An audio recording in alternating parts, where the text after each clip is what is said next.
Welcome. We're glad you found this recorded presentation by the Knox County Master Gardeners. We are a volunteer community service group affiliated with the University of Tennessee, as well as Tennessee State University and their cooperative extension programs. The mission of the Knox County Master Gardener program is to educate and serve the community using research-based information on best practices in horticulture, environmental stewardship, and integrated pest management. One of the ways we educate is through our Speakers Bureau. I'm Ron Pearman, and today we're going to be talking about fall lawn care. Some of you may have seen my recent talk about summer lawn care, and this is a follow-up for what is usually considered to be one of the most important times of the year for lawn care. It is not a time to relax. It is really a prime time to either renovate your entire lawn or to make improvements that will last for the entire year.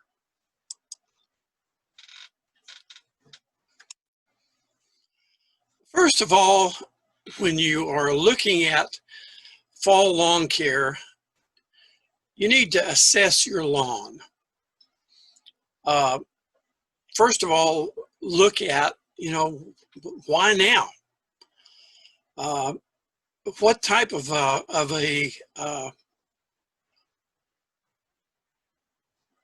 what are you going to do? Are you going to do simple lawn repair, or are you going to do a radical renovation? What about the weeds? When do you treat for weeds? And if you're going to overseed, what seed do you use? How much fertilizer do you use? And what type of fertilizer should you use for the various types of repair renovation that you're going to do? And then what steps? Are you going to do things in a minor way? Or are you going to do a more moderate? Or are you going to do a major renovation? We're going to talk about each one of these in the talk today. First of all, a soil test is really a must. Everyone should really do a soil test prior to starting a major renovation.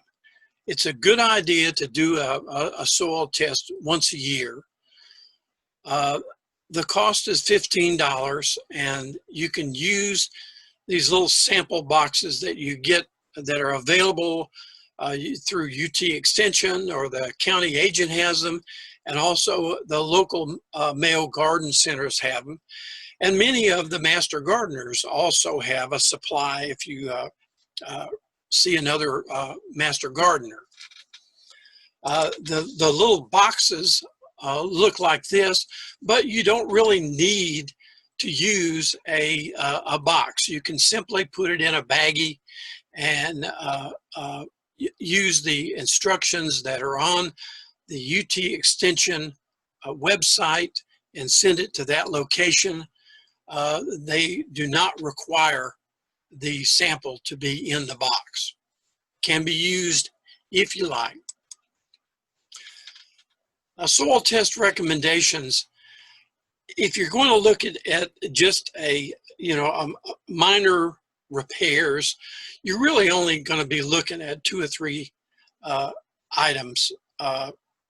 You're going to be looking at the nitrogen, phosphorus, potassium, and pH levels. If you're going to do a more extensive renovation, and you want to look at more in the soil test, then you're also going to look at the buffer value for the pH and the calcium and magnesium levels of the for the soil test. And then if you're going to do a major renovation, you really want to look at the micro nutrients, zinc, manganese, iron, copper, sodium, and boron. These are not typically necessary if you're just doing overseeding or a minor renovation. If you really, really want to know the detailed assessment of your soil, though, you're going to look at all the major and minors. Now, when do you do these minor repairs, we'll call them? Well, you can do them either in spring or fall. Fall is the best, especially in our area. And really, in the fall, the weeds tend to slow down, but with our grass, and most of our grass in this area is tall fescue, it actually keeps growing for as much as several months because it is considered a cool season grass. So when fall comes around, that grass is going to continue to grow.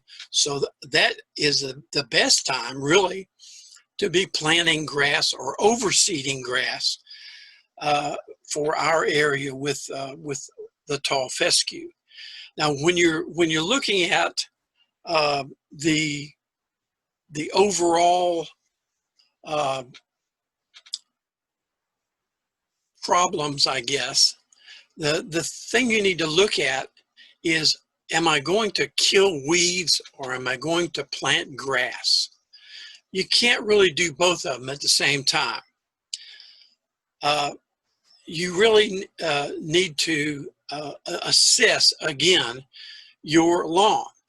If you have a lot of weeds and you really think that the weeds are more important than overseeding or planting grass, then you need to look at killing the weeds and wait to plant the grass.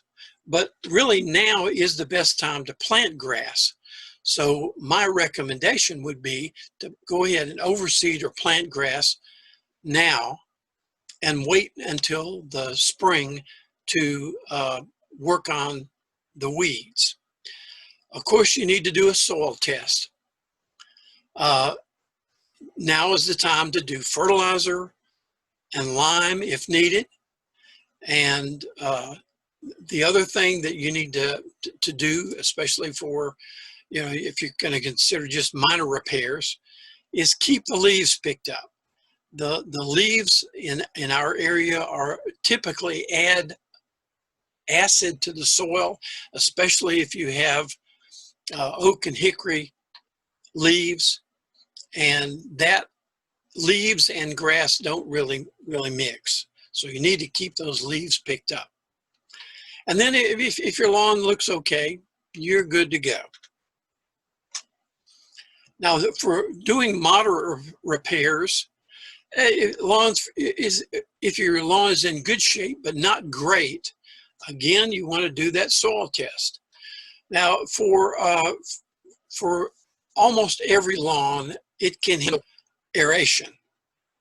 You can aerate twice a year.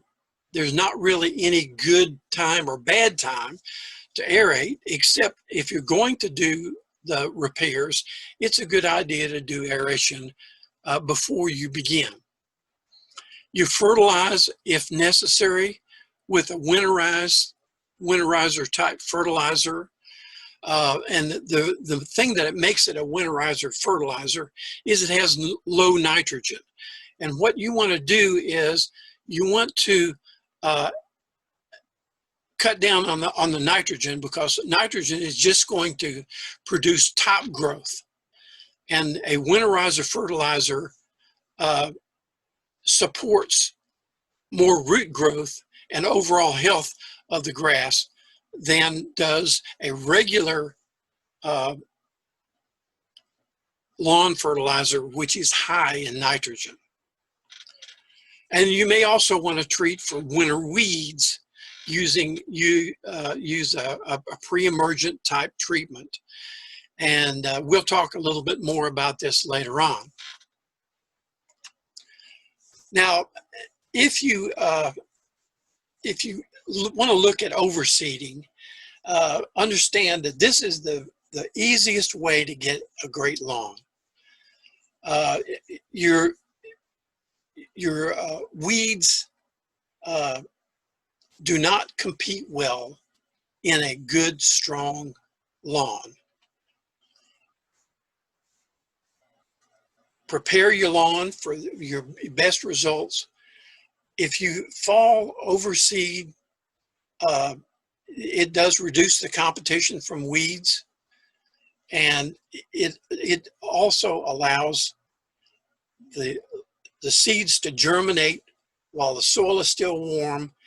And what you want to do is you want to give it enough time so that it has growth time before winter weather and before that first frost, the first killing frost.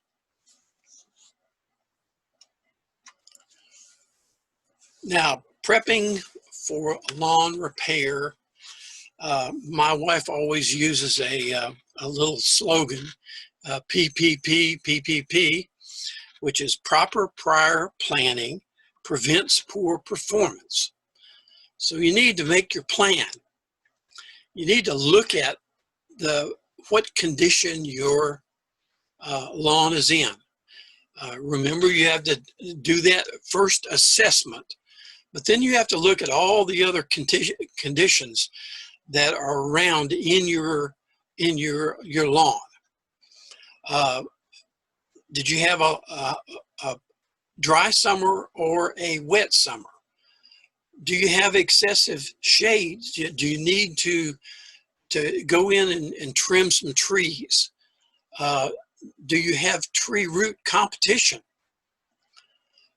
How's your drainage? Is your soil compacted? Do you have the proper fertility in the soil? Do you have an acid soil? Did you have weed or insect problems in the summer or disease problems? Now, we don't have a great problem in this area with thatch buildup, but if you do have thatch buildup, then you want to take care of that prior to reseeding.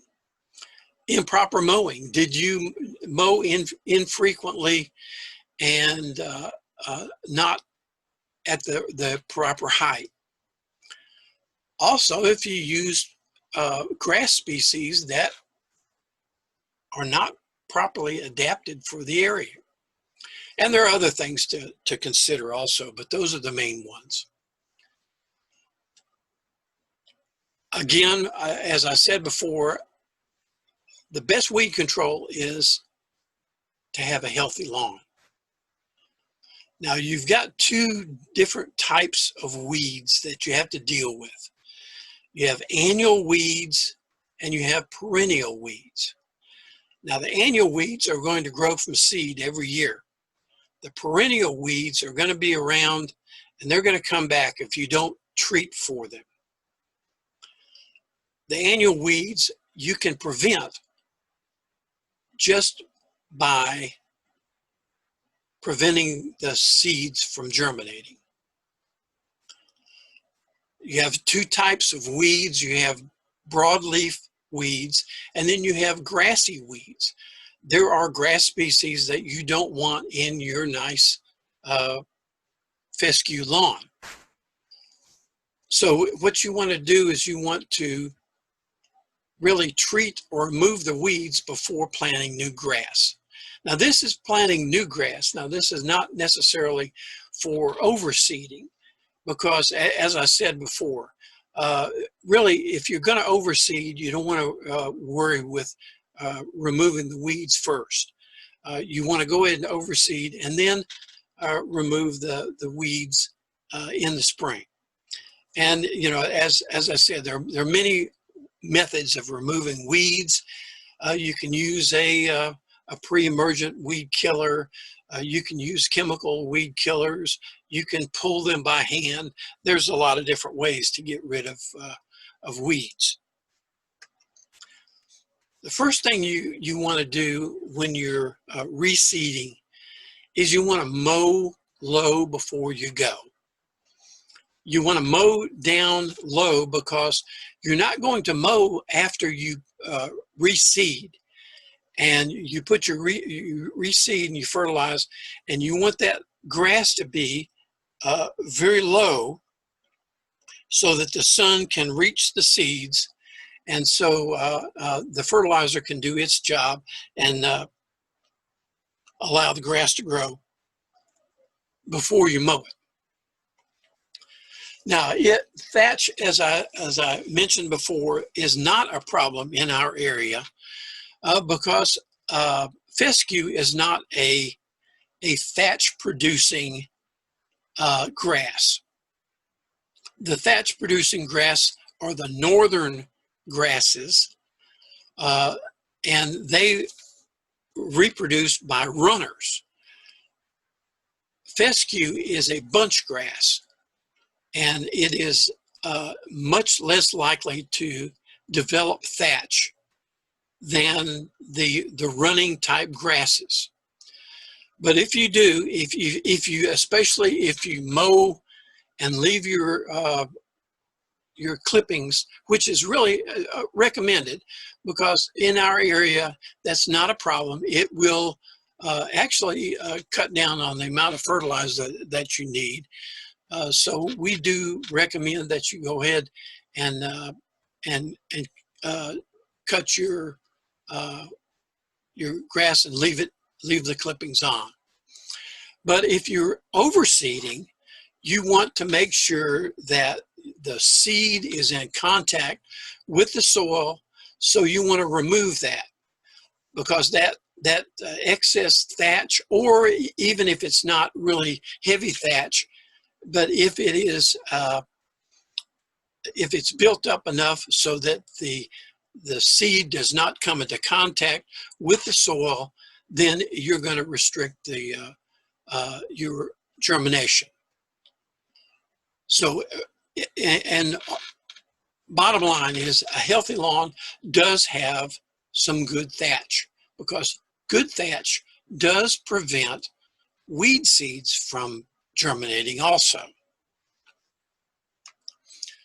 Now, thatch removal, if you've just got small areas that you can do by hand, that's fine. There are pull behind type rakes that you can use behind a riding lawnmower or a small tractor.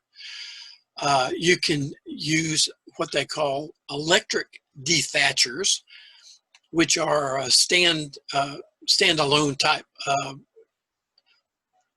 rakes, power rakes. Power dethatchers are really probably best left to professionals because they can be almost like operating heavy equipment. And then there is another piece of equipment called a verticut, which slices the turf and exposes the soil for seeding. And that's a rental product, or it's a product that is best left for professionals to do. Now here's just a picture of various types of dethatchers: the electric dethatcher, the power dethatcher there on the top, and the rake type dethatcher that you can use as a pull behind.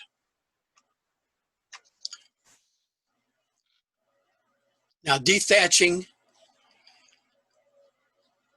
pulls up a lot of that dead and also some green grass. If it's dry weather, you want to really water before you dethatch, because if you don't, it is really going to make a mess. it creates a cloud behind it. So if you've had very, very dry weather, you want to water your lawn a little bit. It doesn't have to be watered deeply, but you want to water it a little bit before you try to dethatch.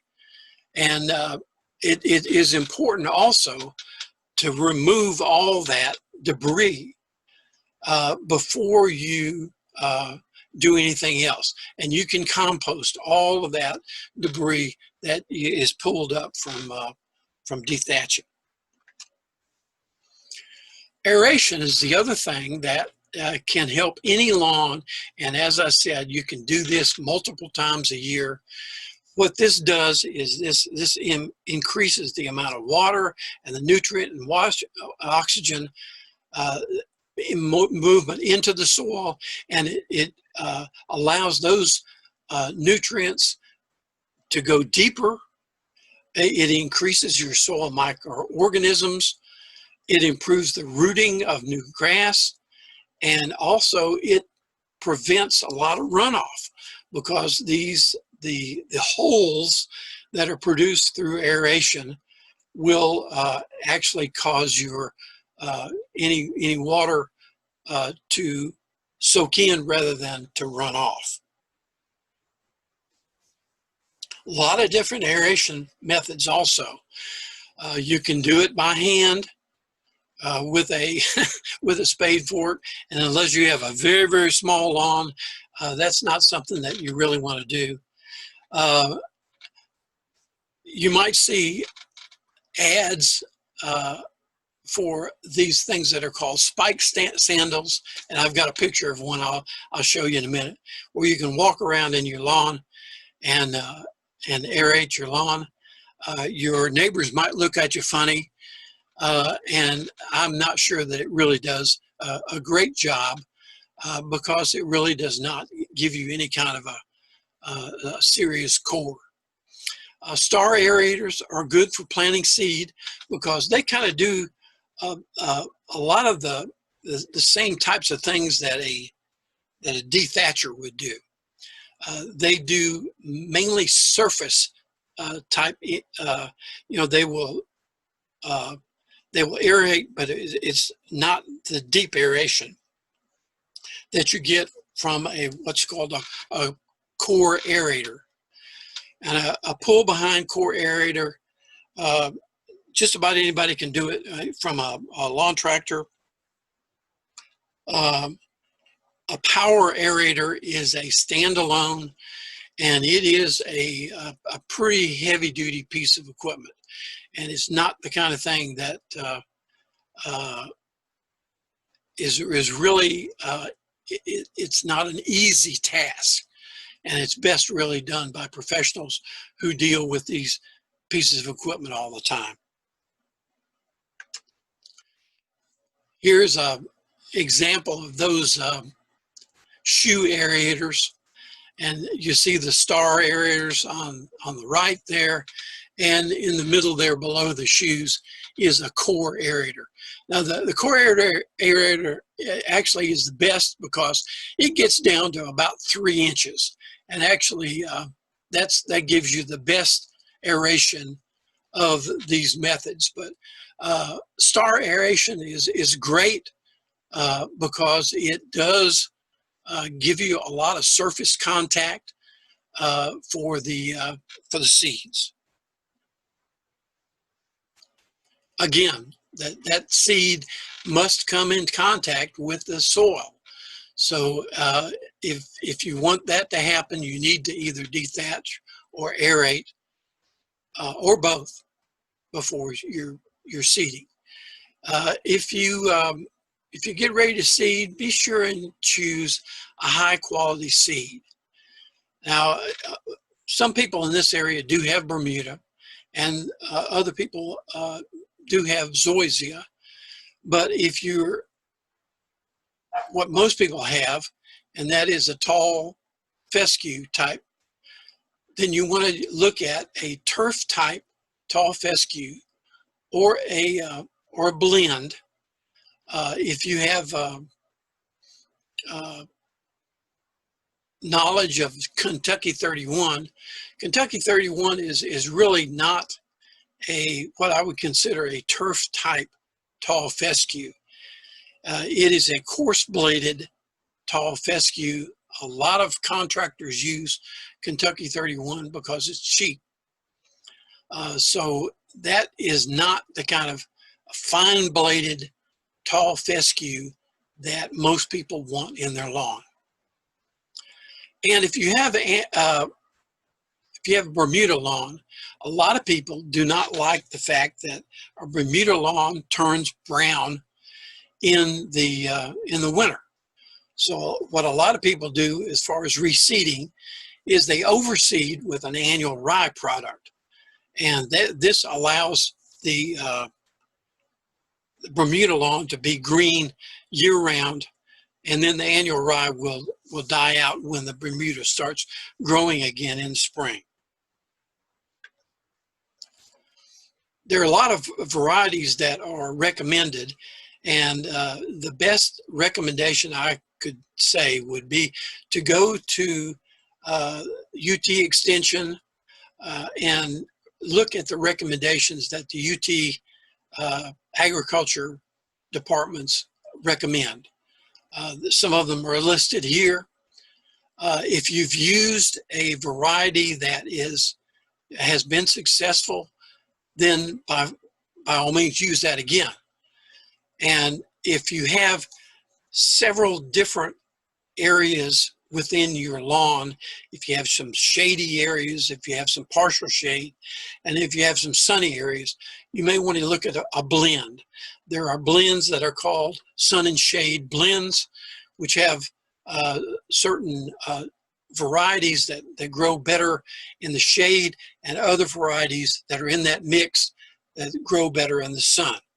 So those are all available, and they're usually higher quality seed.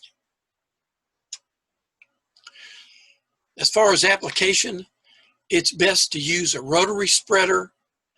You can use different types of rotary spreaders, hand, a rotary, or a pull behind rotary.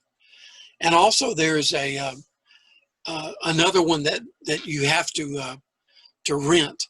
Is called a slit seeder, and you load all the seed in the back of it, and it actually cuts a groove in your lawn and deposits the seeds in these grooves so that you're almost guaranteed that you have contact with the soil. Again, that's a rental product or a product that is best used by a professional. As far as recommended amounts, you can look at 2 to 4 pounds per 1,000 square feet for thick lawns, 4 to 8 pounds per 1,000 square feet for open areas. And if you're going to do a complete renovation where you're going to start from scratch, you need to use at least 8 to 12 pounds per 1,000 square feet. Now there are two types of seed. There are coated seeds, which do have some advantages. They require less water. They also are coated with a product that will,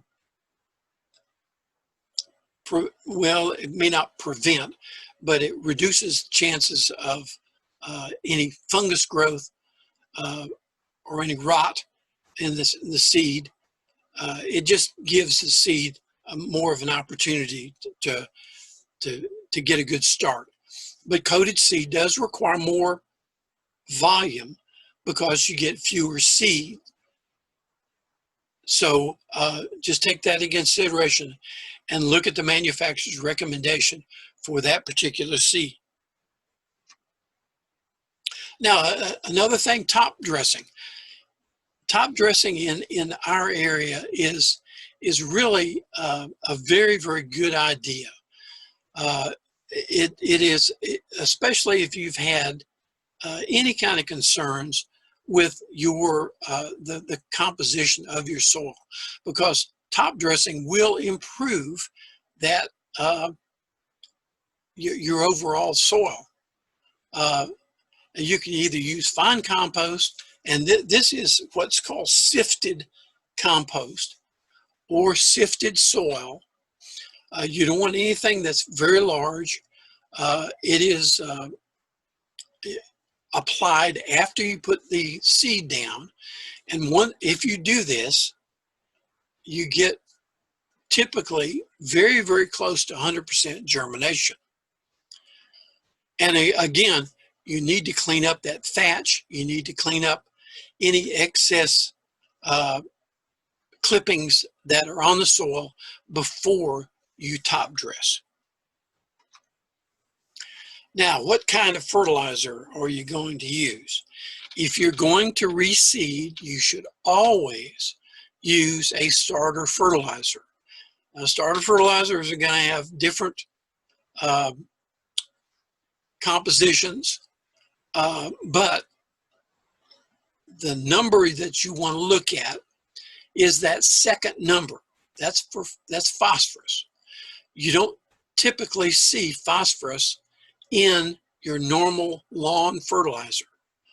They've removed it from almost all of the fertilizer because of phosphorus runoff, and but for seeds, they have to have that phosphorus in the fertilizer. So always use that starter fertilizer. The nitrogen is needed for the top growth. The phosphorus is needed for that root growth. So you really need a combination product that has high nitrogen and high phosphorus for seed starting. Now, if you're not going to overseed or reseed, then you can look at at other types of weed killers or weed control. Obviously, if you're going to reseed, you never want to use a fertilizer that has any weed killer in it. They use a compound called 2,4-D, which is a abbreviation of a much longer chemical name, but that is the primary ingredient in fertilizers and weed killers. Now, there are also starter fertilizers that have pre-emergent weed control. They will allow the seeds of grass to start, but not weeds. These are fairly new fertilizers. They're much more expensive than a regular starter fertilizer. But if you do want to treat for like winter weeds or for annual weeds, it's a good option for you. Also, you can use a straight product for pre-emergent, such as the brand name Halts, and that will prevent seed germination, but it also will prevent this germination of grass as well. So you don't want to use that kind of a product if you're going to replant. You want to wait until after the grass has gotten started and is healthy. Now, if your soil test indicates that it is too far on the acid side, and yes, East Tennessee does have lawns that need lime. Pelletized lime is the best for our area. A good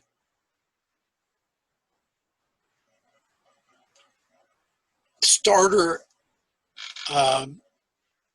amount, I guess, an amount that is kind of used as a baseline is 40 pounds per thousand. Now, I don't put that in usually because you really need to look at that soil test to see how much you really need. You don't want to be putting down lime if you don't really need it. You can also buy a product called fast acting lime. That is an option. It's much more expensive, and really it's not needed. You don't need to increase the results that much. Peloton's lime is really good. It does take several months, but that's really what you need in most of our lawns. Now, water, if you're going to reseed, it is very, very different than what you would do in the summertime on an established lawn. Now, we tell people that it needs to have about an inch of water a week in the summertime. Now, if you're seeding, however, you need to keep that seed bed moist but not wet. So you don't want to water deeply like you do in the summertime.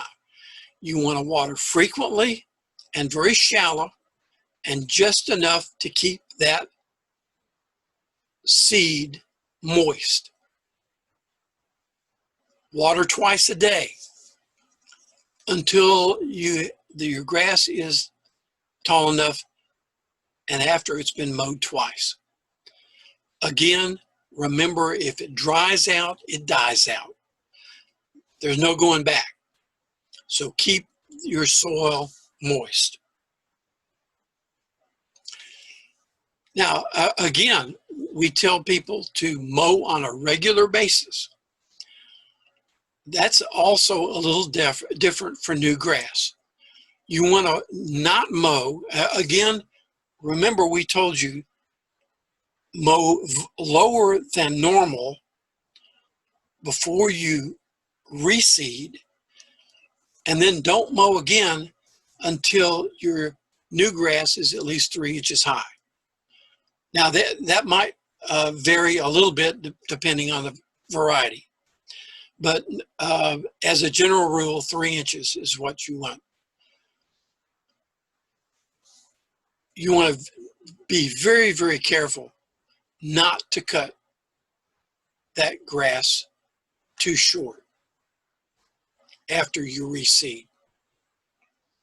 You want to cut it high, leave it high, because that top growth is what feeds the roots. And also, when you do mow, you want to make sure that your blade is super sharp and that you're mowing higher than you would normally in the summertime. If your blade is not sharp, you can actually pull up that new grass if it is not rooted completely. Now, talk a little bit about pre-emergent control. Now, if you're, again, if you have reseeded and if you mowed your lawn twice after you've reseeded, and there is time before the end of the season where you're going to have hard frosts or the ground begins to freeze, then you can use a pre-emergent. And the pre-emergent has to be timed correctly if you're going to prevent what is called the winter weeds. Now, in our area, we have weeds that start when it is still freezing outside. These winter weeds, you're probably familiar with them. Speedwell, chickweed, ground ivy, shepherd's purse, dead nettle, and henbit are the winter weeds that we have to contend with. These are annual weeds. They grow from seed every year. And really the way to prevent these is to prevent the seed from germinating. And you prevent the seed from germinating using a pre-emergent type of product. Now, winter weed control, only a couple of things you can do. If you don't want to use a pre-emergent, then the only way to get rid of them really is to pull them. You can mow to prevent them from flowering. Although usually if you, there's always going to be a few that make it through, even if you try to stay on top of it. And winter weeds do not respond well to any of these weed products that have 2,4-D in them, because 2,4-D is very temperature dependent. So you want to use if you're going to use a chemical type product, Tricopyr is a better product because it is much less temperature dependent. And again, pre-emergent agents work only if you apply early enough before the winter weeds begin to germinate. So let's look at the timetable here. What the things that you want to look at for your timetable is, are we going to have to control weeds, or will you be overseeding, or do you want to do both? And do you have a lot of trees? Are leaves a factor? And again, that plan is necessary in order to really be successful. Here's my recommendation. If you're going to reseed, save the weed control for the spring when the weeds are more actively growing, and you can use one of the 2,4-D type products. Now, cool season grasses begin a high growth phase, and now is really the best time to overseed, because they do best when it is cool, and it's not the best time for treating weeds. The exception to this is the winter weeds, which you can treat with that pre-emergent type product. And you do that only after your new grass has been cut twice. Get the leaves out of the way. Leaves and grass don't mix. If lime is needed, apply it now. It does take time, and I'm talking about now, as in right now, not necessarily later in the fall, because you would like to have that lime already into the soil and available when you plant the grass. Aeration can be done now. You can wait until right before you plant. If there's thatch buildup, wait and do the dethatch until right before you need to reseed. And again, wait for the warm days to pass. The cool season grasses are going to respond better when overseeded, when the temperature is cooler, especially the nighttime temperatures are cooler. So wait, do not try to push. You're just going to use a lot of water and may not be very successful. You want to allow enough growth time though, and here's where the dance kind of begins. You have to wait for it to be cool enough, but you also have to allow enough time so that the grass can grow before you get that hard freeze. And remember, overseeding does not require the same amount as summer.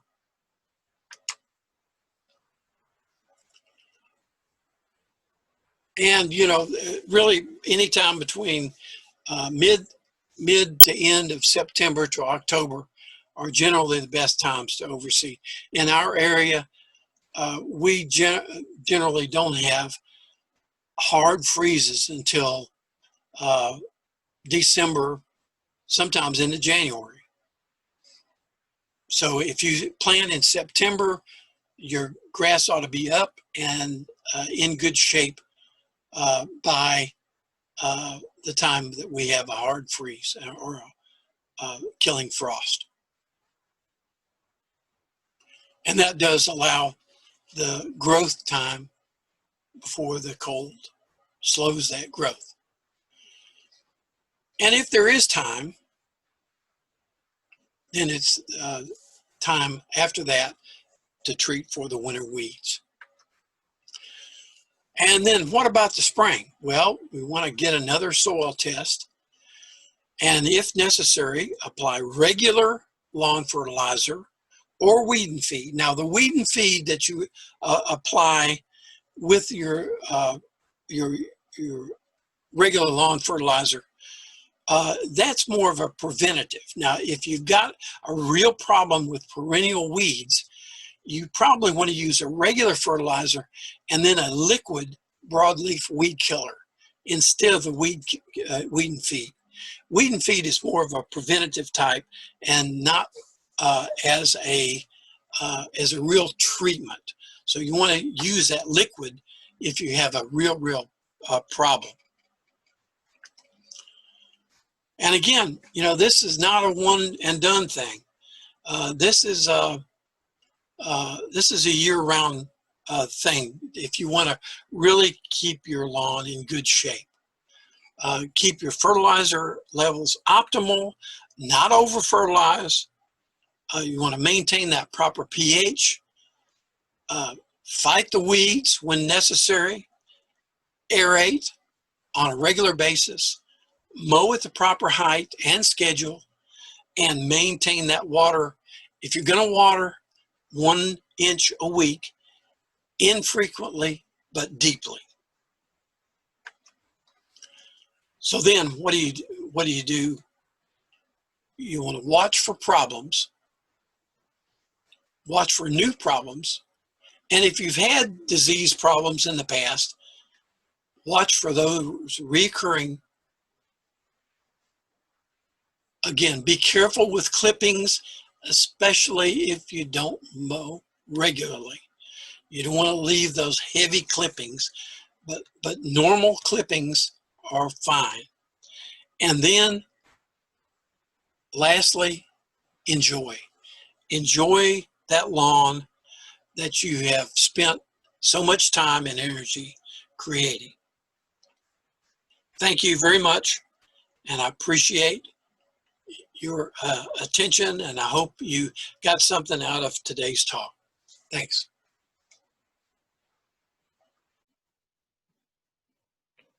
We hope you enjoyed this presentation and that you learned something that will help you in your gardening endeavors, whether that means more blooms on your flowers and ornamental shrubs, attracting more pollinators to your garden, or improving your vegetable production.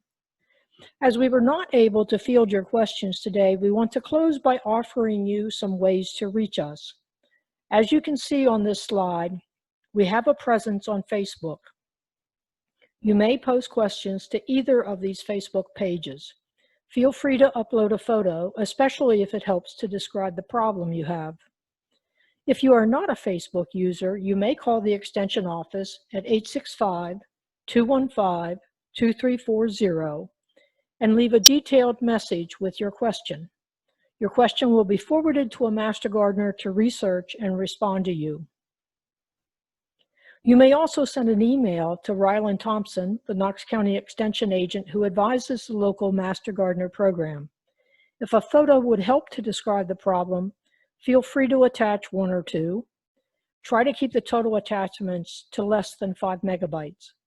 You may get a response directly from Ryland, or he may route your question to a Master Gardener to research and respond to you.